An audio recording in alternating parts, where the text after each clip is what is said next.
Bahan yang pertama yaitu kerajinan dari tanah liat. Selain mudah ditemukan, alasan utama mengapa tanah liat menjadi bahan favorit bagi banyak perajin adalah karena mudah dibentuk. Contohnya yaitu gerabah dan keramik. Yang kedua, kerajinan dari kayu dan bambu. Kayu dan bambu adalah dua material utama yang paling banyak digunakan sebagai bahan utama kerajinan. Contohnya adalah perabot, hiasan lampu, dan patung. Jenis kayu yang dipakai adalah kayu jati, mahoni, pinus, dan lain-lain. Yang ketiga, kerajinan dari serat alam. Indonesia adalah negara yang sangat kaya akan sumber daya alam. Contoh serat alam yang dipakai untuk membuat kerajinan adalah kayu, bambu, eceng gondok, pelepah pisang, dan kulit jagung. Yang keempat, kerajinan dari logam. Mudah lapuk dan cenderung tidak tahan lama. Banyak orang memilih untuk menggunakan bahan logam. Beberapa jenis logam yang digunakan adalah aluminium, tembaga, kuningan, serta stainless steel. Yang kelima, kerajinan dari batu. Kerajinan dari batu digunakan sebagai hiasan di dalam ruangan, di dinding maupun di luar ruangan, sehingga dapat memberi kesan alami yang menyejukkan mata. Yang keenam, kerajinan dari bahan bekas. Dengan memanfaatkan botol dan kaleng bekas, kertas daur ulang, serta kemasan plastik sekali pakai. Selain menghasilkan karya yang indah, Anda juga telah secara aktif berkontribusi pada kelestarian lingkungan. Teknik yang pertama, teknik cor atau cetak tuang. Teknik cor sudah ada ketika kebudayaan perunggu mulai masuk ke Indonesia. Beberapa kerajinan dari bahan perunggu seperti gendering perunggu, kapak, bejana, dan perhiasan. Yang kedua, teknik tuang berulang atau bivalve.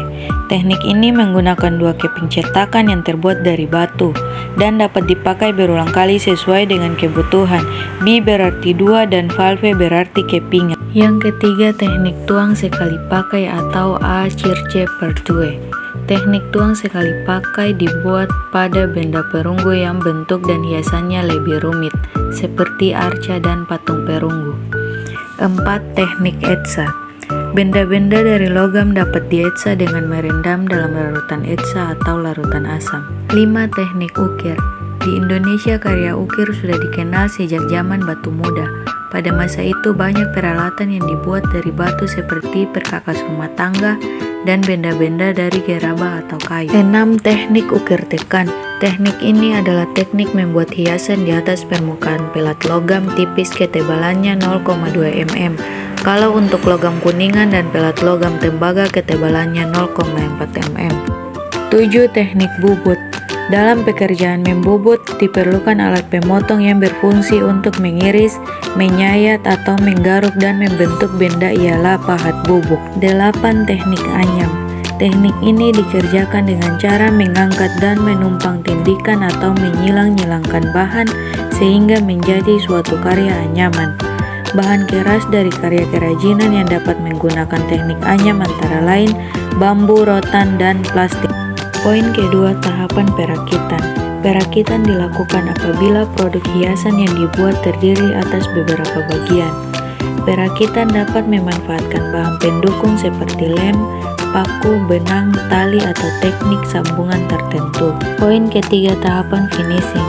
Finishing dilakukan sebagai tahap terakhir sebelum produk tersebut dimasukkan ke dalam kemasan. Finishing dapat berupa penghalusan atau pelapisan permukaan. Keempat, pengemasan. Pengemasan adalah suatu sistem yang terpadu untuk mengawetkan si minyak. 4.